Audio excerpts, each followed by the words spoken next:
August 31 Pushyami నక్షత్రం. పుష్యమి నక్షత్రానికి అధిపతుడు శనీశ్వరుడు. ఈ సంవత్సరానికి ఇదే లాస్ట్. ఇంకా మళ్ళీ 2025 జనవరి 11న ఉంది. సో రేపటి శనివారం రోజున శని త్రయోదశి. ఈ శ్రావణ మాసానికి ఇదే చివరి రోజు కాబట్టి జాతకంలో ఉండే ఏలినాటి శని, అష్టమ శనితో బాధపడుతున్నారో అటువంటి వారు ఖచ్చితంగా ఈ యొక్క పరిహారాన్ని పాటిస్తే విశేషమైన ఫలితాలను పొందవచ్చు. అదేంటంటే శని త్రయోదశి రోజున శనీశ్వరుని ఆలయాలకు వెళ్ళటం, అలాగే నవగ్రహాల ఆలయానికి వెళ్ళటం, అక్కడ తైలాభిషేకం నిర్వహించి నలుపు రంగు వస్త్రాన్ని సమర్పించటం, నల్ల నువ్వులను దానం ఇవ్వటం ద్వారా శనీశ్వరుని నుంచి కొంత విముక్తి కలుగుతుంది.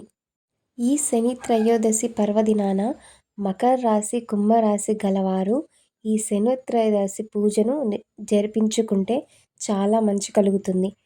మీకు కనుక వీలైతే మండపల్లి వెళ్ళి శనీశ్వరుని దర్శనం చేసుకోవటం వల్ల మనకున్న గండాలు అలాగే దోషాలు కూడా తొలగిపోతాయి.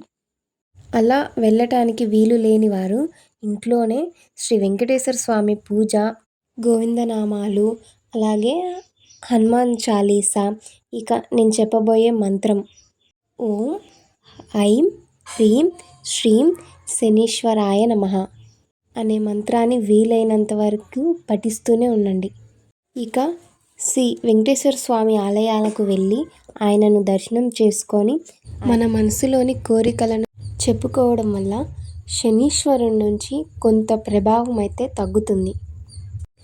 చాలా అరుదైన రోజు కాబట్టి ఈ ఏలినాటి శని మళ్ళీ ఎప్పుడుకో వస్తుంది కనుక ఏ పని ఉన్నా పక్కన పెట్టుకొని ఈ పరిహారాలను పాటించండి. మీకు అంత మంచి జరుగుతుంది.